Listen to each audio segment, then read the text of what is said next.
Welcome to Tech Unlock. इस video में देखेंगे हम हमारा यहाँ पे देखिए चैप्टर जो है हमारा कंपाइलर डिजाइन ऑप्शन। ठीक है, चैप्टर हम यहाँ से स्टार्ट करेंगे। यहाँ पे देखिए फर्स्ट पॉइंट है इस चैप्टर का इंटरप्रेटर। ठीक है, आपको पता है हमने कंपाइलर और असेंबलर देखा है डेफिनेशन में। ठीक है, लेकिन हमें इंटरप्रेटर इतना मालूम नहीं है। ठीक है, उसके बारे में भी हम क्या करेंगे, यहाँ पे जानकारी लेंगे।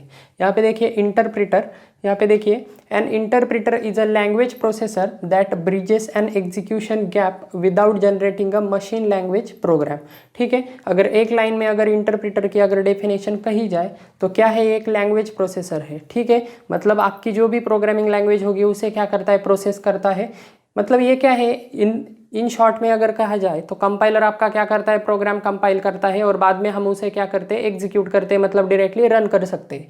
सिंपली यहाँ पे इंटरप्रेटर भी ऐसा ही काम करता है, लेकिन ये प्रोग्राम को इंटरप्रेट करता है। ठीक है, मतलब इसके एक अलग फॉर्म में क्या करता है, ये एक अलग इसका रिप्रेजेंटेशन क्रिएट करता है, एक उसके अलग कोड में क्या करता है, उसका रिप्रेजेंटेशन क्रिएट करता है प्रोग्राम का, और बाद में उसे क्या करते हैं, हम एग्जीक्यूट करते हैं। लेकिन कंपाइलर में और इसमें क्या है, बहुत डिफरेंस है। वो कैसे डिफरेंस है वो हम आगे आगे जैसे जाएंगे वैसे आपको समझ में आ जाएगा। ठीक है, पहले यहाँ पे देखिए इंटरप्रेटर लैंग्वेज प्रोसेसर है which that bridges an execution gap without generating a machine language program. ठीक है, यानी विदाउट आपका क्रिएटिंग टारगेट कोड ये क्या करता है, आपका एग्जीक्यूशन गैप में क्या करता है, ब्रिज का काम करता है। मतलब ये प्रोग्राम एक्चुअली क्या करता है, ये इंटरप्रेटर आपका programme line by line execute करता है। कंप्लीटली आपका प्रोग्राम स्कैन नहीं करता है एक ही टाइम में, ये क्या करता है, लाइन बाय लाइन उसका क्या करता है, स्कैन करके एग्जीक्यूट करता है। ठीक है, कंपाइलर क्या करता है, आपका कंप्लीटली स्कैन करके एग्जीक्यूट करता है, लेकिन इंटरप्रेटर क्या करता है, लाइन बाय लाइन एग्जीक्यूट करता है। ठीक है, कैसे मैं आपको बताऊंगा आगे आगे, जैसे हम आगे जाएंगे वैसे आपको ऑटोमेटिकली समझ में आ जाएगा। ठीक है, सिंपली यहाँ पे इतना याद रखिए कि एग्जीक्यूशन गैप को फिल करने का काम कौन करता है, आपका इंटरप्रेटर करता है। मतलब सिंपली अगर सपोज एक लाइन का एग्जीक्यूशन हो गया तो सेकंड लाइन का एग्जीक्यूशन उसे जोड़ने का काम कौन करेगा, आपका इंटरप्रेटर करता है। ठीक है, ब्रिजेस एंड एग्जीक्यूशन गैप। यहाँ पे देखिए that is an interpreter executes the source program without converting it to the target code। ठीक है, मैंने आपको बताया कंपाइलर क्या करता है, कंप्लीट स्कैन करके उसका टारगेट कोड बनाता है और बाद में हमें उसे एग्जीक्यूट करते हैं। लेकिन ये विदाउट क्रिएटिंग टारगेट कोड ये क्या करता है, आपका लाइन बाय लाइन क्या करता है, प्रोग्राम का एग्जीक्यूशन करता है। ठीक है, प्रोग्राम क्या करता है, एग्जीक्यूट करता है विदाउट क्रिएटिंग और without converting it to the target code. ठीक है, नेक्स्ट देखिए interpreter is a computer program that translates user program line by line into computer recognizable language. यहाँ पे देखिए, यहाँ पे आपको समझ में आ जाएगा ये क्या करता है, आपका कंप्यूटर प्रोग्राम ही होता है। ठीक है, यानी इसे हम एक टाइप का क्या कहते हैं, सॉफ्टवेयर कह सकते हैं that translate user program line by line into computer recognizable language. ठीक है, ये क्या करता है, लाइन बाय लाइन स्कैन करता है और किसमें कन्वर्ट करता है, ट्रांसलेट करता है आपका कंप्यूटर रिकॉग्निजेबल लैंग्वेज में। ठीक है, ओके नेक्स्ट देखिए it performs a interpretation of a source programme with the help of interpretation cycle. यहाँ पे देखिए एक कंसेप्ट आई है आपकी इंटरप्रिटेशन साइकिल। ठीक है, इंटरप्रिट करता है मतलब ये इसके फॉर्म में क्या करता है, कन्वर्ट करता है of source program with the help of interpretation cycle. ठीक है, अब ये क्या करता है, एक टाइम यूनिट आप कह सकते हैं इसे। ठीक है, इंटरप्रिटेशन साइकिल में क्या करता है, ये सोर्स प्रोग्राम का कन्वर्जन करता है और हर एक साइकिल में क्या होता है, यहाँ पे देखिए in this cycle at each execution it analyse the next statement of the source program for searching its meaning and performing the action which are implemented in the meaning। ठीक है, ये क्या करता है, हर एक साइकिल में क्या करता है, ये एक एग्जीक्यूशन करता है, ये एनालाइज करता है कि नेक्स्ट स्टेटमेंट में क्या होगा। ठीक है, मतलब सपोज एक लाइन हमने एग्जीक्यूट कर दी तो वो एनालाइज करेगा कि नेक्स्ट लाइन में क्या होगा। ठीक है, मतलब नेक्स्ट लाइन क्या है ये वो एनालाइज करेगा, एज वेल एज क्या करेगा, यहाँ पे देखिए source program for searching it's meaning. ठीक है, मतलब सोर्स प्रोग्राम क्या करने की कोशिश कर रहा है, मतलब इसका एग्जीक्यूशन क्या है, मतलब ये प्रोग्राम किसका है, मतलब इसे क्या ऑपरेशन परफॉर्म करने हैं, प्रिंट एफ करना है, मतलब प्रिंट करना है, स्कैन करना है। ठीक है, ये सर्च भी करता है उसका मीनिंग और अकॉर्डिंगली ऑपरेशन क्या करता है, परफॉर्म भी करता है। ठीक है, अब यहाँ पे आपको लग रहा होगा कि बहुत सारे ऑपरेशन करता है, लेकिन ये प्रोसेस बहुत ही फास्ट होती है। ठीक है, इस वजह से हमें समझ में भी नहीं आता, with in a fraction of second क्या हो जाता है, आपका एग्जीक्यूशन हो जाता है। यहाँ पे देखिए performing the action which are implemented in the meaning. ठीक है, मतलब वो लाइन में जो भी मीनिंग होगा, प्रिंट एफ होगा, स्कैन एफ होगा, वो ऑटोमेटिकली क्या करेगा, वो उसका मीनिंग सर्च करके परफॉर्म भी कर देगा। ठीक है, विद इन अ सेकंड्स क्या हो जाएंगे, ये सभी ऑपरेशन आपके परफॉर्म हो जाएंगे। ठीक है, इसके नेक्स्ट हम क्या देखेंगे, आपका कंपाइलर और इंटरप्रेटर का डिफरेंस देखेंगे। उसमें आपको क्लैरिटी मिल जाएगी कि दोनों क्या काम कैसे करते हैं। ठीक है, मतलब दोनों प्रोग्राम कैसे रन करते हैं। ठीक है, मतलब दोनों का काम क्या है, आपका सोर्स प्रोग्राम का फाइनली आउटपुट क्या करना है, एग्जीक्यूट करना। ठीक है, ओके। नेक्स्ट देखिए, यहाँ पे हम इंटरप्रेटर का ही देख रहे हैं। यहाँ पे नेक्स्ट है हमारा पॉइंट यूज ऑफ इंटरप्रेटर। अब इंटरप्रेटर का यूज हमें क्यों है, ठीक है, इंटरप्रेटर की जरूरत क्यों पड़ती है। अगर हमारे पास पहले से कंपाइलर है तो इंटरप्रेटर की जरूरत क्यों पड़ती है। There are 2 reasons why use of interpreter is motivated. यहाँ पे देखिए 2 ऐसे कारण है जिसकी वजह से हमें इंटरप्रेटर की ज़्यादा ज़रूरत पड़ती है। एक है उसकी इफिशियंसी इन सर्टन इन्वायरमेंट। ठीक है, कुछ ऐसे इन्वायरमेंट क्रिएट हो सकते हैं आपके प्रोग्राम में कि जहाँ पे इफिशियंसी क्या हो सकती है, इंटरप्रेटर की ज़्यादा हो सकती है एज कम्पेयर टू कंपाइलर, और अदर आपके जो भी लैंग्वेज प्रोसेसर है उनसे क्या हो सकते हैं, इसकी इफिशियंसी ज़्यादा हो सकती है इन सर्टन इन्वायरमेंट। अब ये कौन से इन्वायरमेंट है मैं आपको बताऊंगा आगे। और नेक्स्ट देखिए इसकी सिंप्लिसिटी। ठीक है, मतलब इसकी सिंप्लिसिटी, सिंपल टू यूज। ठीक है, इसकी वजह से यानी इसकी सिंप्लिसिटी की वजह से भी हम क्या कर सकते हैं, इंटरप्रेटर यहाँ पे चूज कर सकते हैं। यहाँ पे देखिए अब इफिशियंसी सर्टेन इन्वायरमेंट में इसकी ज़्यादा कैसे हो सकती है। यहाँ पे देखिए, यहाँ पे as if the program is modified between the execution. ठीक है, अगर हमारा प्रोग्राम एग्जीक्यूशन के बीच में अगर मॉडिफाई हो रहा है, ठीक है, मैं क्या बोल रहा हूँ समझने की कोशिश कीजिए।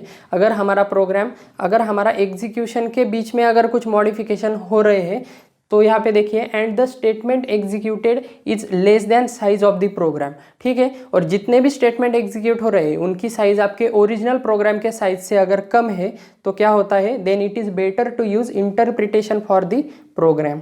इंटरप्रिटेशन फॉर द प्रोग्राम मतलब क्या है, मतलब इंटरप्रिटेशन प्रोसेस करना क्या होता है, ईजी होता है, बेटर होता है एज कंपेयर टू आपके कंपाइलेशन प्रोसेस के।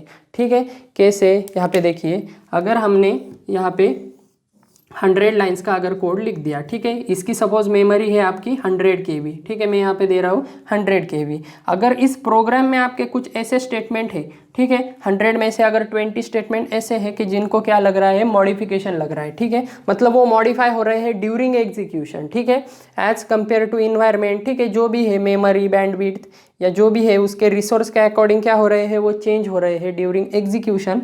ठीक है, सपोज उस 20 लाइंस के लिए आपको क्या कोड लग रहा है, 20 KB की एक्स्ट्रा आपको साइज लग रही है। ठीक है, समझ में आ रहा है, उन 20 लाइन के लिए 100 लाइन में से क्या लग रहा है, 20 KB की साइज एक्स्ट्रा लग रही है। तो वो जो 20 KB है तो वो आप इंटरप्रेटर में क्या कर सकते हैं, फास्टली एग्जीक्यूट कर सकते हैं अगर आपका एग्जीक्यूशन के दौरान कोई स्टेटमेंट अगर ज़्यादा चेंज हो रहे हैं तो। ठीक है, और ये साइज़ आपकी क्या होनी चाहिए, आपके ओरिजिनल प्रोग्राम के साइज से क्या होनी चाहिए, लेस देन होनी चाहिए। ठीक है, आपके प्रोग्राम के साइज से क्या होनी चाहिए, लेस होनी चाहिए। यहाँ पे देखिए, यहाँ पे मैंने दिया है लेस देन होनी चाहिए साइज ऑफ द प्रोग्राम। ठीक है, अगर यहाँ पे मॉडिफिकेशन नहीं हो रहे हैं तो आपका कंपाइलर क्या हो सकता है, यहाँ पे बेटर परफॉर्म कर सकता है। अगर आपका सिंपल प्रोग्राम है, ज़्यादा मॉडिफिकेशन नहीं हो रहे स्टेटमेंट में, तो आपका कंपाइलर यहाँ पे इफिशिएंट हो सकता है। ठीक है, कैसे हम आगे डिफरेंस देखेंगे, उसमें मैं आपको बताऊंगा कि कैसे। ठीक है, सिंपली यहाँ पे इतना याद रखिए कि अगर मॉडिफिकेशन हो रहे हैं एग्जीक्यूशन के वक्त तो आपका इंटरप्रेटर क्या होता है, मोर इफिशिएंट होता है। ठीक है, और यहाँ पे देखिए इसकी सिंप्लिसिटी की वजह से भी हम इसे क्या करते हैं, इंटरप्रेटर हम क्या करते हैं, एग्जीक्यूशन इन्वायरमेंट हम क्या करते हैं, यूज़ करते हैं। नेक्स्ट देखिए, और इसके आपको सम भी मिल जाएंगे आपके टेक्स्ट बुक्स में या आपके रेफरेंस बुक में, जो भी आप रेफर कर रहे हैं। रेफरेंस बुक के लिए आप system programming and operating system इस नाम का एक रेफरेंस बुक है जिसके ऑथर है DM धामधेरे, तो आप वो रेफरेंस बुक भी रेफर कर सकते हैं इस कंसेप्ट के लिए। ठीक है, या अपने टेक्स्ट बुक्स भी आप चाहे तो रेफर कर सकते हैं। ठीक है, जितना एग्जाम पॉइंट ऑफ व्यू से ज़रूरी है मैं उतनी ही जानकारी यहाँ पे क्या कर रहा हूँ, दे रहा हूँ। ठीक है, डिटेल में अगर एग्जाम्पल वगैरह आपको चाहिए तो आप रेफरेंस बुक रेफर कर सकते हैं। नेक्स्ट देखिए, ओवरव्यू ऑफ इंटरप्रिटेशन। ठीक है, यहाँ पे देखिए interpreter consist of 3 main component. ठीक है, आपको पता है जैसे आपका असेंबलर काम करता है, जैसे आपका कंपाइलर काम करता है, मतलब सिंपली एक प्रोग्राम का कन्वर्जन आप सोर्स प्रोग्राम का कन्वर्जन टारगेट कोड में करते हैं, मतलब आप क्या करते हैं, उसे एग्जीक्यूट करते हैं। सिंपली आपका इंटरप्रेटर भी क्या कर रहा है, सोर्स प्रोग्राम का कन्वर्जन क्या कर रहा है, आपका फाइनली एग्जीक्यूट कर रहा है। मतलब यहाँ पे देखिए इसे खुद के भी कुछ डेटाबेस लगेंगे, ठीक है। तो यहाँ पे देखिए सिंबल टेबल लगेगा पहले। It holds the information of entities in the source programme. मतलब सोर्स प्रोग्राम में जितने भी सिंबल आए होंगे, जितनी भी एंटिटीज आई होंगी, इसके लिए उसे क्या लगेगा, खुद का डेटा स्ट्रक्चर लगेगा जिसे हम सिंबल टेबल कह सकते हैं। सिंबल टेबल होता है, उसमें क्या होते हैं, उसके एंटिटीज सोर्स प्रोग्राम के क्या होते हैं, स्टोर होते हैं। नेक्स्ट देखिए डेटा स्टोर। डेटा स्टोर करके क्या है, it contains values of data items declared in the program being interpreted, ठीक है। जो भी प्रोग्राम आपका इंटरप्रिट हो रहा है उसमें जो भी आपकी डेटा आइटम डिक्लेयर है, ठीक है, उनके जो भी वैल्यूज है वो क्या होते हैं, यहाँ पे डिफाइन होते हैं इस सेगमेंट में। और थर्ड देखिए आपका क्या है, थर्ड कंपोनेंट है आपका डेटा मैनिपुलेशन रूटीन्स, ठीक है। रूटीन्स हमने देखे इसके पहले, a set of manipulation routines which consist a routines for every legal data manipulation and actions in the source language, ठीक है। आपको पता है एग्जीक्यूशन के दौरान अगर कोई चेंजेस हुए हैं, ठीक है, कुछ को अगर एरर आ रहा है, मतलब बाद में अगर उसे मॉडिफाई हो रहे हैं कुछ वैल्यू, तो बाद में उसे क्या करना पड़ता है, अपडेट करना पड़ता है, ठीक है, ठीक है। और यहाँ पे देखिए अगर कोई डेटा मैनिपुलेशन एक्शन अगर परफॉर्म हो रहा है आपके प्रोग्राम में, ठीक है, एग्जीक्यूशन के वक्त, तो क्या करना पड़ता है, हमें उसे अपडेट करना पड़ता है। इस वजह से भी हम क्या करते हैं, यहाँ पे डेटा मैनिपुलेशन रूटीन्स क्या करना पड़ता है, हमें यहाँ पे ऐड करना पड़ता है, ठीक है। ये इतना ज़रूरी नहीं है एग्जाम पॉइंट ऑफ व्यू से, लेकिन आपको जानकारी होनी चाहिए, इस वजह से यहाँ पे मैंने दिया है, ठीक है। अगर आपको एक्स्ट्रा पढ़ना है तो आप रेफरेंस बुक या टेक्स्ट बुक से क्या कर सकते हैं, रेफर कर सकते हैं, ठीक है। इसके बाद हम कंपाइलर और इंटरप्रेटर, इन दोनों का डिफरेंस देखेंगे। उन दोनों में आपको कंप्लीटली क्लैरिटी मिल जाएगी कि दोनों काम कैसे करते हैं, ठीक है। नेक्स्ट हम देखेंगे कंपाइलर एंड इंटरप्रेटर का डिफरेंस। ओके, नेक्स्ट पॉइंट है हमारा comparison between compiler and interpreter, ठीक है। यहाँ पे देखिए, यहाँ पे मैंने कंपाइलर का कॉलम लिखा है और यहाँ पे इंटरप्रेटर का। यहाँ पे देखिए फर्स्ट पॉइंट है हमारा, कंपाइलर स्कैन और reads whole program and convert into machinery code, ठीक है। आपको पता है कंपाइलर आपका एक ही टाइम में क्या करता है, सभी आपका सोर्स प्रोग्राम स्कैन करता है और उसका जो भी मशीनरी कोड है, ठीक है, जो भी एग्जीक्यूशन कोड है वो क्या करता है, क्रिएट करता है। लेकिन इंटरप्रेटर देखिए, interpreter reads programme line by line and translate one line at a time, ठीक है। इंटरप्रेटर क्या करता है, हमने पिछले डेफिनेशन में भी देखा कि लाइन बाय लाइन प्रोग्राम क्या करता है, स्कैन करता है। मतलब एक लाइन स्कैन की उसका एग्जीक्यूशन करेगा, ठीक है। लाइन बाय लाइन क्या करता है, ट्रांसलेट करता है और क्या करता है, प्रोग्राम इंटरप्रेट करता है, मतलब रीड करता है one line at a time, ठीक है। एक लाइन एट अ टाइम क्या करता है, रीड करता है। नेक्स्ट देखिए यहाँ पे सेकंड है इसका, target program that is in the form of machinery code will be generated, ठीक है। यहाँ पे क्या होता है, आपका टारगेट प्रोग्राम जनरेट होता है, वो जो कौन से फॉर्म में होता है, आपके मशीनरी कोड फॉर्म में होता है। क्योंकि आपको पता है कंपाइलर क्या करता है, आपकी जो हाई लेवल लैंग्वेज है, यानी आपके C++, जो भी आपके लैंग्वेज है उनका कन्वर्जन किस में करता है, आपके मशीनरी फॉर्म में करता है, मतलब बाइनरी फॉर्म में करता है। क्योंकि आपको फाइनल क्या चाहिए, आपका प्रोग्राम आपके मशीनरी फॉर्म में चाहिए। क्यों, क्योंकि आपको प्रोग्राम एग्जीक्यूट करना है आपके सिस्टम पे, ठीक है, और आपके कंप्यूटर सिस्टम को बाइनरी ही समझ में आती है, ठीक है। तो इसलिए उसे डायरेक्टली क्या करना पड़ता है, एक फॉर्म में मशीनरी कोड में उसे कन्वर्ट करना पड़ता है, और जो क्या करता है, आपका टारगेट प्रोग्राम होता है, ठीक है, जो कौन क्रिएट करता है, आपका कंपाइलर। लेकिन यहाँ पे देखिए, do not generate any intermediate code program like compiler, ठीक है। यहाँ पे कोई एक टारगेट प्रोग्राम, एक मशीनरी कोड फॉर्म नहीं होता है। क्यों फॉर्म नहीं होता है, क्योंकि यहाँ पे देखिए आप पूरा प्रोग्राम स्कैन नहीं करते, इसमें क्या करते हैं, आप एक लाइन स्कैन करते हैं और एग्जीक्यूट करते हैं, दूसरी स्कैन करते हैं, एग्जीक्यूट करते हैं। इस वजह से उसकी ज़रूरत ही नहीं है कि आप क्या करें, कोई कोड बनाए, ठीक है। तो इस वजह से ये डायरेक्टली एग्जीक्यूट करने की वजह से यहाँ पे क्या होता है, ये फीचर यहाँ पे क्या होता है, ये टारगेट मशीनरी कोड यहाँ पे आता नहीं है, ठीक है। एक्चुअली इंटरप्रेटर क्या करता है, आपका बाइट फॉर्म में क्या करता है, कन्वर्ट करता है प्रोग्राम का। और जनरली हम जिस लैंग्वेज में हम अपने, मतलब आपका सोर्स प्रोग्राम जिस लैंग्वेज में होता है उसी लैंग्वेज में आपका इंटरप्रेटर होता है, ठीक है। जिस वजह से वो कोड क्या होता है, पोर्टेबल भी होता है, ठीक है। अभी इतना डिटेल में नहीं है, आपको सिर्फ यहाँ पे इतना याद रखिए कि क्या होता है, यहाँ पे इंटरमीडिएट कोड नहीं होता है, ठीक है। इसके टाइप में भी हम देखेंगे, दो टाइप होते हैं इंटरप्रेटर के, उसमें आपको डायग्रामेटिकली मैं बताऊंगा, उसमें आपको थोड़ा ज़्यादा क्लैरिटी मिल जाएगी, ठीक है। नेक्स्ट देखिए थर्ड है हमारा, error generation is done after whole program is scan, ठीक है। एरर कब जनरेट होता है, जब पूरा प्रोग्राम स्कैन किया जाता है, उसके बाद ही क्या होते हैं, जो भी एरर जनरेशन है वो प्रोसेस क्या होती है, तब होती है। मतलब आपकी debugging, bugs and error find out करने की प्रोसेस बाद में होती है, ठीक है। आपको पता है बाद में ऑपरेशन परफॉर्म होते हैं। और नेक्स्ट देखिए, error generation takes place line by line. अब यहाँ पे लाइन बाय लाइन क्यों होगा? ऑब्वियसली अगर यहाँ पे लाइन बाय लाइन एग्जीक्यूशन हो रहा है तो एरर भी तभी जनरेट होंगे। अगर उस लाइन में कोई एरर होगा तो क्या होगा, यहाँ पे वो एग्जीक्यूट ही नहीं होगी। ठीक है, सिंपल लॉजिक है, error generation takes place line by line. Next देखिए, फोर्थ है हमारा, takes more time for translation as compare to interpreter. यहाँ पे देखिए, ये जनरली ट्रांसलेशन का टाइम क्या करता है, ज़्यादा लेता है कंपेयर टू इंटरप्रिटर। ट्रांसलेशन मतलब क्या है, एक फॉर्म से दूसरे फॉर्म में कन्वर्ट करना, मतलब आपका जो सोर्स प्रोग्राम है उससे आपको टारगेट प्रोग्राम में कन्वर्ट करने का जो टाइम है वो क्या लेता है, ज़्यादा लेता है। और यहाँ पे देखिए, takes less translation time as compare to compiler. ठीक है, इसका खुद का ट्रांसलेशन होता है, ठीक है, लेकिन ये इंटरमीडिएट कोड नहीं होता है। ठीक है, ये एक्चुअली इंटरमीडिएट कोड नहीं होता है, इसका खुद का ट्रांसलेशन होता है लेकिन वो इंटरमीडिएट कोड नहीं होता है।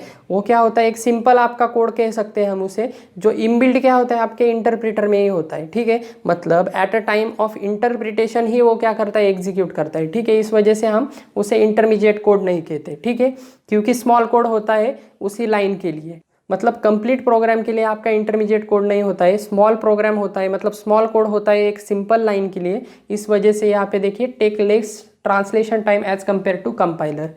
लेकिन यहाँ पे देखिए एक 5th नंबर का डिफरेंस, यहाँ पे ये कॉन्ट्राडिक्टरी है थोड़ा। मतलब यहाँ पे देखिए, it takes less time to the execution of compiler produce machine code. मतलब आपका जो भी मशीन कोड आपका क्रिएट हुआ है, मतलब आपके प्रोग्राम का जो भी मशीन कोड क्रिएट हुआ है उसे एग्जीक्यूट करने का टाइम, उसे एग्जीक्यूशन करने का टाइम, ओवरऑल टाइम क्या होता है यहाँ पे, लेस होता है। ठीक है, लेकिन यहाँ पे देखिए, when a translated program is executed it takes more time compare to compiler. ठीक है, अब यहाँ पे देखिए लाइन बाय लाइन ट्रांसलेट होता है, इस वजह से आप अगर ओवरऑल अगर इसका कंपैरिजन करें पूरे प्रोग्राम का, तो इसका ट्रांसलेशन टाइम क्या होगा, इसके कंपाइलर से क्या होगा, कंपैरेटिवली लेस, कंपैरेटिवली क्या होगा, मोर होगा। ठीक है, समझ में आ रहा है? इसका ट्रांसलेशन क्या है, फास्टर है। यहाँ पे देखिए, इसका ट्रांसलेशन मतलब इसका मशीन कोड बनाना, कंपाइलर का मशीन कोड बनाना क्या है, मोर टाइम लेता है। और यहाँ पे देखिए इसका ट्रांसलेशन लेस टाइम लेता है। लेकिन वही मशीन कोड अगर हमें एग्जीक्यूट करना है, क्योंकि यहाँ पे 2 प्रोसेस होते हैं, एक ट्रांसलेशन करना पड़ता है और दूसरा उसे एग्जीक्यूट करना पड़ता है। ठीक है, इस वजह से इसका एग्जीक्यूशन टाइम क्या है, यहाँ पे लेस है कंपाइलर का, क्योंकि आपका सभी कोड क्या होता है, एक ही मशीन कोड में होता है। लेकिन यहाँ पे देखिए, ये ट्रांसलेशन में जरूर कम टाइम लेता है, लेकिन इसका एग्जीक्यूशन टाइम क्या होता है, प्रोग्राम को एग्जीक्यूट करने का टाइम ज़्यादा होता है एज कंपेयर टू कंपाइलर। ठीक है, थोड़ा कॉन्ट्राडिक्टरी है 4th एंड 5th नंबर का। आई होप आपको समझ में आ गया होगा। ठीक है, नेक्स्ट देखिए, और यहाँ पे हम बोल नहीं सकते कि कौन ज़्यादा फास्टर है किससे। ठीक है, ये डिपेंड करता है, आपका कंपाइलर फास्टर है या आपका इंटरप्रेटर फास्टर है। ये कैसे डिपेंड करेगा, अगर आपके स्टेटमेंट में, आपके प्रोग्राम में एग्जीक्यूशन के वक्त अगर मॉडिफाइड स्टेटमेंट होंगे, ठीक है, ज़्यादा मॉडिफिकेशन लग रहे हैं स्टेटमेंट में, ठीक है, तो आपका इंटरप्रेटर वहाँ पे क्या करेगा, फास्टली परफॉर्म करेगा। और अगर आपके मॉडिफिकेशन कम है आपके स्टेटमेंट में, आपके प्रोग्राम में एग्जीक्यूशन के वक्त, तब क्या होगा, आपका कंपाइलर क्या करेगा, फास्टर परफॉर्म करेगा। ठीक है, लेकिन दोनों क्या होते हैं, कुछ सेकंड में ही क्या करते हैं, आपका एग्जीक्यूशन करते हैं। इस वजह से कुछ सेकंड का क्या होता है, फ़र्क आ सकता है, लेकिन इतना कोई फ़र्क नहीं पड़ता। ठीक है, और आप डायरेक्टली नहीं कह सकते कि कौन फास्टर है किससे। ठीक है, तो ये डिपेंड करता है आपके प्रोग्राम के इन्वायरमेंट के हिसाब से। ठीक है, मतलब आपके प्रोग्राम के हिसाब से ये क्या कर सकता है, वेरी हो सकता है। ठीक है, ओके, आई होप आपको ये समझ में आ गया होगा। नेक्स्ट देखिए 6 नंबर का है, एग्जाम्पल ऑफ लैंग्वेज कंपाइलर्स। ठीक है, कौन से लैंग्वेज कंपाइलर यूज़ करते हैं, यहाँ पे देखिए सी हो गई, C++ हो गई। ठीक है, हमने इंट्रोडक्शन में भी देखा है, कंपाइलर में मैंने आपको बताया है। और नेक्स्ट देखिए, यहाँ पे इंटरप्रेटर कौन यूज़ करता है, एग्जाम्पल्स ऑफ लैंग्वेज इंटरप्रेटर्स। यहाँ पे देखिए पाइथन हो गया, रूबी हो गया, ये लैंग्वेज क्या करते हैं, इंटरप्रेटर यूज़ करते हैं। ठीक है, तो आई होप आपको ये समझ में आ गया होगा। ठीक है, इसके बाद देखेंगे हम इंटरप्रेटर के 2 टाइप्स देखेंगे। ठीक है, उसमें आपको डायग्रामेटिकली रिप्रेजेंटेशन में बताऊंगा। ठीक है, ओके, नेक्स्ट पॉइंट है हमारा प्योर एंड इम्प्योर इंटरप्रेटर। यहाँ पे देखिए there are 2 types of interpreter. First है हमारा प्योर एंड सेकंड है हमारा इम्प्योर इंटरप्रेटर। नेक्स्ट देखिए, pure interpreter can be define as an interpreter that maintains a source program in its source form till it completely gets interpreted. ठीक है, यहाँ पे आप डायग्राम से भी देख सकते हैं, सोर्स प्रोग्राम का फॉर्म ये क्या करता है, मेंटेन करता है, कब तक मेंटेन करता है, जब तक वो पूरा प्रोग्राम क्या नहीं कर देता, इंटरप्रेट नहीं कर देता, ठीक है। मतलब बीच में किसी भी फॉर्म में क्या नहीं होता, ट्रांसफर नहीं होता, डायरेक्टली आपका रिजल्ट क्या होता है, source program to result directly क्या होता है, आपका एग्जीक्यूशन होता है, ठीक है। नेक्स्ट देखिए, an impure interpreter is defined as an interpreter that does source programs preliminary processing through out interpretation to minimize the cost of analysis. यहाँ पे देखिए आपका इम्प्योर इंटरप्रेटर किस लिए डिफाइन किया गया है, मतलब क्यों बनाया गया है कि आपकी मिनिमाइज कर सके कॉस्ट किसकी, एनालिसिस की, ठीक है। एनालिसिस फेज की कॉस्ट आपकी मिनिमाइज कर सके, मतलब आपको कॉस्ट मतलब यहाँ पे क्या है, आपका जो लगने वाला टाइम है, ठीक है। इंटरप्रिटेशन में लगने वाला जो टाइम है वो क्या कर सके, कम कर सके, मिनिमाइज कर सके, ठीक है। इसकी प्रिलिमिनरी प्रोसेसिंग इंटरप्रिटेशन में क्या होती है, मिनिमाइज करना एनालिसिस की कॉस्ट, ठीक है। मतलब इसका मेन ऑब्जेक्टिव क्या होता है कि आपका टाइम क्या करना, जनरली आपके सिंपल इंटरप्रेटर से इसका काम क्या है, जनरली इसका टाइम क्या होना, एग्जीक्यूशन का टाइम थोड़ा कम करना, ठीक है। यहाँ पे देखिए कैसे करता है। नेक्स्ट देखिए, in the process of pure interpreter the original program और source program has to be maintain in the memory, this causes overhead. यहाँ पे देखिए आपको इंटरप्रेटर में, यहाँ पे देखिए प्योर इंटरप्रेटर में आपको क्या करना पड़ता है, प्रोग्राम मेमोरी में आपको लोड करना पड़ता है ओरिजिनल प्रोग्राम, और उसे हम कह सकते हैं सोर्स प्रोग्राम, ठीक है। क्योंकि हमें रन करना है तो मेमोरी में लोड करना पड़ेगा। और उसके बाद देखिए, ठीक है, जब हम एग्जीक्यूट करते हैं तो हम डायरेक्टली एग्जीक्यूट नहीं करते, हम क्या करते हैं, लाइन बाय लाइन एग्जीक्यूट करते हैं। तब हर बार हमें क्या करना पड़ता है, एक्सेस करना पड़ता है, और फिर उसका मीनिंग मतलब उसके एक्शन हमें क्या करनी पड़ती है, उसकी कन्वर्ट करनी पड़ती है, मतलब उसे ट्रांसलेट करना पड़ता है, मतलब उसे इंटरप्रेट करना पड़ता है, समझना पड़ता है उसका मीनिंग, और फिर से हमें एग्जीक्यूट करना पड़ता है। फिर से नेक्स्ट टाइम क्या करना पड़ता है, नेक्स्ट लाइन आपको क्या एक्सेस करनी पड़ती है, फिर से उसका मीनिंग मतलब उसके एक्शन क्या करनी पड़ती है, एनालाइज करके फिर से एग्जीक्यूट करना पड़ता है, ठीक है। तो मेमोरी से हर बार क्या करना पड़ता है, हमें इंटरेक्शन करना पड़ता है। ये क्या कॉज करता है, आपका overhead of analysis when statement is interpreted. तो आपके अगर ज़्यादा स्टेटमेंट होंगे, मतलब हर एक स्टेटमेंट में क्या होता है, ओवरहेड ऑकर होता है। अब ये ओवरहेड का क्या होता है, आपका ओवरहेड मतलब आपका हो सकता है, आपका टाइम हो सकता है, आपकी मेमोरी हो सकती है, आपकी बैंडविड्थ हो सकती है, ठीक है। इस केस में क्या हो सकता है, आपका टाइम एंड मेमोरी, ठीक है। टाइम क्या लगेगा, ऑब्वियसली ज़्यादा लगेगा, ठीक है। हर बार आपको मेमोरी को एक्सेस करना पड़ रहा है, और बाद में आपको क्या करना पड़ रहा है, आपको एग्जीक्यूशन के लिए भी टाइम लगेगा, ठीक है। समझ में आ रहा है। It causes overhead of analysis, ठीक है। स्टेटमेंट को एनालाइज करने के लिए भी क्या लगेगा, इसको ओवरहेड लगेगा, मतलब इन शॉर्ट में क्या लगेगा, इसे टाइम लगेगा, ठीक है, इंटरप्रेट करने के लिए। तो इस वजह से इस सिंपल इंटरप्रेटर को क्या लग रहा है, ओवरहेड जनरेट हो रहे हैं। इस वजह से हमने क्या किया, मतलब डेवलपर ने क्या किया, आपका इम्प्योर इंटरप्रेटर डेवलप किया, जो क्या काम करता है, यहाँ पे देखिए, for decreasing overhead of analysis in the process of interpretation and impure interpreter does few processing related to source program, ठीक है। एक तो ये क्या करता है, ओवरहेड क्या करता है, डिक्रीज करता है, ठीक है। जिसके लिए हमें क्या करनी पड़ती है, प्रोसेसिंग करनी पड़ती है आपके सोर्स प्रोग्राम पे। अब आपके पिछले मतलब आपके सिंपल इंटरप्रेटर क्या करता था, आपका सोर्स प्रोग्राम का डायरेक्टली आपके रिजल्ट में कन्वर्ट करता था, यहाँ पे कोई प्रोसेसिंग नहीं होती थी, ठीक है। और यहाँ पे ओवरहेड भी जनरेट होता था, क्योंकि मेमोरी से एक्सेस करना, उसे समझना, उसे एग्जीक्यूट करना, फिर से नेक्स्ट स्टेटमेंट एक्सेस करना, इसमें टाइम लगता है, ठीक है। तो इस वजह से यहाँ पे देखिए इम्प्योर इंटरप्रेटर इन्वेंट हुआ, जिसमें क्या होती है, कुछ प्रोसेसिंग होती है रिलेटेड टू सोर्स प्रोग्राम। अब ये प्रोसेसिंग क्या होती है, जो आपका ओवरहेड डिक्रीज करने के लिए यूज होती है। यहाँ पे देखिए, the program is converted in intermediate representation, ठीक है। यहाँ पे देखिए इंटरमीडिएट रिप्रेजेंटेशन में क्या करते हैं, प्रोग्राम को कन्वर्ट करते हैं during the process of interpretation. Interpretation मतलब क्या है, ट्रांसलेशन, ठीक है। कंपाइलेशन में कंपाइलेशन प्रोसेस क्या होती है, कंपाइलर के लिए ट्रांसलेशन होता है। सिमिलरली आपका इंटरप्रिटेशन प्रोसेस मतलब क्या है, आपकी ट्रांसलेशन की प्रोसेस, प्रोग्राम को ट्रांसलेट करने की प्रोसेस, क्योंकि एग्जीक्यूट करने से पहले हमें ट्रांसलेट करनी पड़ती है, ठीक है। हमने डिफरेंस में ट्रांसलेशन आपको पता है, ठीक है, डिफरेंस में देखा है हमने। नेक्स्ट देखिए, program is converted in intermediate representation, ठीक है, during the process of interpretation, this is use for speeding up the interpretation process, ठीक है। तो अब क्या होता है, आपका इंटरप्रेट करने से पहले क्या करना पड़ता है हमें, इंटरमीडिएट रिप्रेजेंटेशन में यहाँ पे क्या होता है, कन्वर्जन होता है, और यहाँ पे जिसकी मदद से क्या होता है, it is use for speeding up the interpretation process. और ये इंटरप्रिटेशन प्रोसेस क्या करती है, फास्ट करती है। मतलब अगर इस इंटरप्रिटेशन प्रोसेस अगर हम देखें सिंपल इंटरप्रिटेशन प्रोसेस, तो इस इंटरप्रेटर को क्या लगेगा, टाइम लगेगा as compare to this interpreter. मतलब आपका सोर्स प्रोग्राम एक इंटरमीडिएट रिप्रेजेंटेशन में एक ऐसे फॉर्म में डिज़ाइन किया जाता है जो आपके इंटरप्रेटर को समझने के लिए क्या होता है, आसान होता है। इन सिंपल लैंग्वेज अगर ये सोर्स प्रोग्राम है, ठीक है, ये सोर्स प्रोग्राम है, अगर आपके डायरेक्टली इंटरप्रेटर को दिया जाए तो इंटरप्रेटर को वो समझने के लिए थोड़ा मुश्किल होता है और ये ओवरहेड जनरेट होते हैं, ठीक है, मतलब उसे ज़्यादा टाइम लगता है उसे एनालाइज करने के लिए।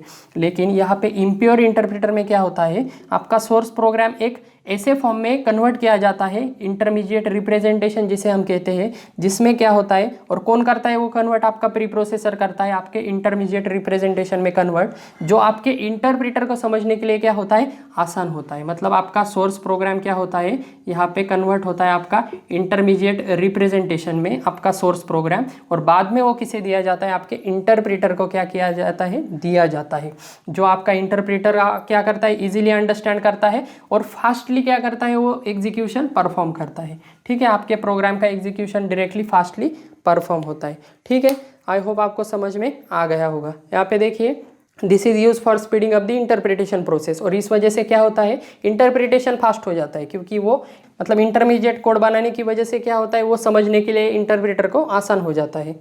नेक्स्ट देखिए, एज अ कोड कंपोनेंट, ठीक है, मतलब उसका कोड एनालाइज करने के लिए क्या हो जाता है, आसान हो जाता है। नेक्स्ट देखिए, but since the entire program has to be pre process after any modification, मतलब फिर भी हमें क्या करना पड़ता है, अगर कोई मॉडिफिकेशन हो प्रोग्राम में, आफ्टर एनी मॉडिफिकेशन हमें क्या करना पड़ता है, entire program has to be pre process. ठीक है, मतलब ये प्री प्रोसेस हमें करना ही पड़ता है। ठीक है, अगर कोई मॉडिफिकेशन हो तो उसे भी हमें प्रोसेस करना पड़ेगा। ठीक है, it adds a fix overhead at the start of the interpretation, और इस वजह से क्या होता है, थोड़ा ओवरहेड क्या होता है, जनरेट होता है। ठीक है, प्योर इंटरप्रेटर में क्या है, ओवरहेड है, जिसे हमें कम करने के लिए, डिक्रीज करने के लिए इम्प्योर इंटरप्रेटर यूज करते हैं। लेकिन फिर भी इम्प्योर इंटरप्रेटर में भी थोड़ा ओवरहेड जनरेट होता है। कैसे, क्योंकि अगर कोई मॉडिफिकेशन हो तो उसे भी प्री प्रोसेस करना पड़ेगा और बाद में हमें क्या करना पड़ेगा, उसे एग्जीक्यूट करना पड़ेगा, और उस प्री प्रोसेस के लिए क्या लगेगा, थोड़ा ओवरहेड लगेगा, फिक्स ओवरहेड लगेगा। ठीक है, समझ में आ रहा है।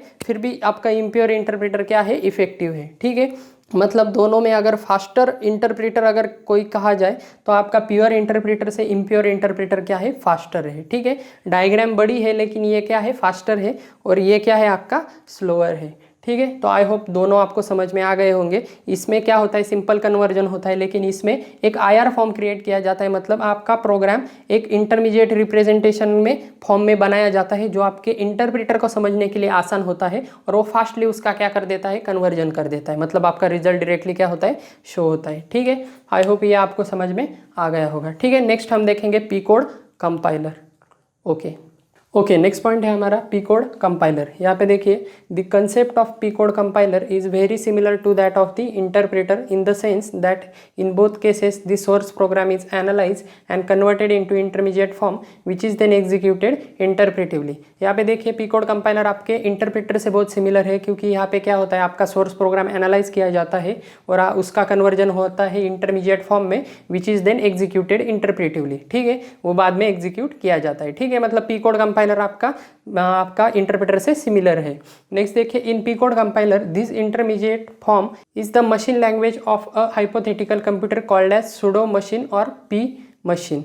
यहाँ पे देखिए, आपका जो भी पी कोड कंपाइलर है ये क्या है, आपका इंटरमीडिएट फॉर्म है। ठीक है, पी कोड कंपाइलर क्या है, आपका इंटरमीडिएट फॉर्म होता है, जो क्या होता है, आपका हाइपोथेटिकल कंप्यूटर का, मतलब कोई मशीन का क्या हो सकता है, पी मशीन का, मतलब हम हाइपोथेटिकल कंप्यूटर का मतलब किसी मशीन का क्या है, वो सुडो मशीन है या पी मशीन कोड है। ठीक है, या उसे हम कहते हैं सुडो मशीन या पी मशीन। ठीक है, हाइपोथेटिकल कंप्यूटर का मतलब किसका है, यहाँ पे हमने एक जावा वर्चुअल मशीन का एग्जांपल लिया है। ठीक है, वो क्या है हम आगे देखेंगे।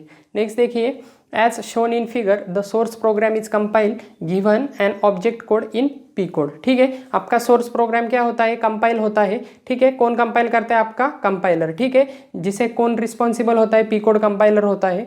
इसका कन्वर्जन होता है आपका ऑब्जेक्ट कोड में। ठीक है, object code in P code. ठीक है, आपका ऑब्जेक्ट प्रोग्राम किसके फॉर्म में होता है, पी कोड के फॉर्म में होता है। ठीक है, और यहाँ पे देखिए this P code program is then read and executed under the control of P code interpreter. ठीक है, ये सिंपल इंटरप्रेटर नहीं है जो हम इंटरप्रेटर कंसेप्ट में हमने देखा है पहले। ठीक है, ये पी कोड इंटरप्रेटर है। ठीक है, जो किसका पार्ट है, आपके पी कोड कंपाइलर का पार्ट है। ठीक है, समझ में आ रहा है, ये इसका इंटरप्रेटर है, ये आपके सिंपल इंटरप्रेटर से अलग है। ठीक है, जो क्या करता है, आपका पी कोड क्या करता है, एग्जीक्यूट करने का काम करता है। ठीक है, मतलब आपका कंट्रोल कॉल लेता है, बाद में इंटरप्रेटर लेता है आपका पी कोड इंटरप्रेटर। नेक्स्ट देखिए इसका एडवांटेज क्या है। ठीक है, फर्स्ट एडवांटेज है पोर्टेबिलिटी ऑफ सॉफ्टवेयर। यहाँ पे देखिए no need to generate different code for the different computer. ठीक है, आपका जो भी प्रोग्राम होगा वो आप कहीं पर भी क्या कर सकते हैं, एग्जीक्यूट कर सकते हैं। ठीक है, इसको ज़रूरत नहीं है different code for the different computer. ठीक है, मतलब हर बार अलग अलग कोड आपको, मतलब जो भी ऑब्जेक्ट कोड है या आपको हर बार क्या होता है, अलग अलग आपको क्रिएट करने की ज़रूरत नहीं है। मतलब हर बार आपको प्रोग्राम कंपाइल करने की ज़रूरत नहीं है। सिंपल कहा जाए, आप डायरेक्टली ये कोड उठा के आप क्या कर सकते हैं, एग्जीक्यूट कर सकते हैं। नेक्स्ट देखिए same P code can be executed on any machine that has a P code interpreter. ठीक है, पी कोड इंटरप्रेटर चाहिए सिर्फ हमको, डायरेक्टली हम क्या कर सकते हैं, एग्जीक्यूट कर सकते हैं। नेक्स्ट देखिए size of P code object program is much smaller. और सेकंड एडवांटेज है कि इसकी साइज भी क्या होती है, पी कोड ऑब्जेक्ट कोड की कम होती है, स्मॉलर होती है एज कंपेयर टू आपका मशीन कोड। ठीक है, अगर हमने सिंपल मशीन लैंग्वेज में अगर इसका कन्वर्जन कर दिया आपके सोर्स प्रोग्राम का, तो वो उसकी साइज और आपके इस ऑब्जेक्ट कोड की साइज, इस सोर्स प्रोग्राम के ऑब्जेक्ट कोड की साइज क्या है, पी कोड की साइज क्या है, सिमिलर स्मॉल होती है एज कंपेयर टू अगर हमने सोर्स प्रोग्राम का कन्वर्जन अगर हमने कर दिया डायरेक्टली मशीन कोड में। ठीक है, मशीन कोड से पी कोड की साइज क्या होती है, सिंपली कम होती है। ठीक है, एक डिसएडवांटेज है इसका, एग्जीक्यूशन टाइम। ठीक है, is slower, much slower then the execution of the equivalent machine code. ठीक है, साइज कम होती है लेकिन इसका एग्जीक्यूशन टाइम क्या है, थोड़ा स्लोअर है as compare to machine code. मतलब सोर्स प्रोग्राम का डायरेक्टली आपने मशीन कोड में अगर कन्वर्ट कर दिया तो वो एग्जीक्यूशन फास्ट होगा as compare to P code object program. ठीक है, नेक्स्ट देखिए इसका एग्जांपल लिया है हमने कि पोर्टेबल कैसे है। ठीक है, पोर्टेबल कैसे है यहाँ पे आप समझ सकते हैं। यहाँ पे एग्जांपल है Java compiler, P code compiler का एग्जांपल क्या है, Java compiler. It generates byte code. ठीक है, इसे बाइट कोड कंपाइलर भी कहते हैं, इट जनरेट बाइट कोड। ठीक है, आपको पता है जावा क्या करता है, जावा प्रोग्राम कंपाइल करने के बाद उसका बाइट कोड क्या होता है, क्रिएट होता है। ठीक है, which is high level machine independent code. ठीक है, जो क्या होता है, high level machine independent code होता है। ठीक है, जावा आपकी हाई लेवल लैंग्वेज है जिसका high level machine independent code create होता है, जो होता है आपका byte code for a hypothetical machine. ठीक है, फॉर अ हाइपोथेटिकल मशीन मतलब कि कौन से हाइपोथेटिकल मशीन के लिए, कॉल्ड है जावा वर्चुअल मशीन। ठीक है, जेवीएम आपने नाम सुना होगा कि अगर आपको जावा का प्रोग्राम अगर रन करना है किसी भी मशीन पे, अगर हमने कंपाइल कर दिया है तो उसकी जो भी ऑब्जेक्ट फाइल क्रिएट हुई है, मतलब जो भी उसका जो बाइट कोड है, वो डायरेक्टली आप फाइल वो क्या कर सकते हैं, बाइट कोड की वो फाइल आप कॉपी करके दूसरे मशीन में आप डायरेक्टली रन कर सकते हैं। सिर्फ आपको क्या चाहिए, ये हाइपोथेटिकल मशीन चाहिए जेवीएम। मतलब आपके अगर सेकंड कंप्यूटर में अगर जेवीएम इंस्टॉल है तो डायरेक्टली आप वो बाइट कोड, मतलब वो बाइट कोड की फाइल, वो कंपाइल की हुई फाइल आप क्या कर सकते हैं, डायरेक्टली रन कर सकते हैं। यहाँ पे पी कोड इंटरप्रेटर कौन है, आपका जावा वर्चुअल मशीन है। ठीक है, समझ में आ रहा है, आपका जावा क्या है, मशीन इंडिपेंडेंट है, मतलब क्या है, पोर्टेबल है। ठीक है, पोर्टेबल है कैसे, आपको पता है, सिर्फ आपको जेवीएम चाहिए, आप डायरेक्टली कंपाइल किया हुआ प्रोग्राम ऑब्जेक्ट फाइल के आप, मतलब आप डायरेक्टली कोई भी ऑब्जेक्ट फाइल जावा की कंपाइल की हुई डायरेक्टली आप क्या कर सकते हैं, रन कर सकते हैं। सिर्फ आपको क्या चाहिए, जेवीएम उस पर इंस्टॉल चाहिए। ठीक है, तो यही था आपका P code compiler. Important point है एग्जाम पॉइंट ऑफ व्यू से। ठीक है, तो ठीक से लिख लीजिए। ओके, तो आई होप आपको ये सब समझ में आ गया होगा। ठीक है, तो यही था इस वीडियो में। Thank you.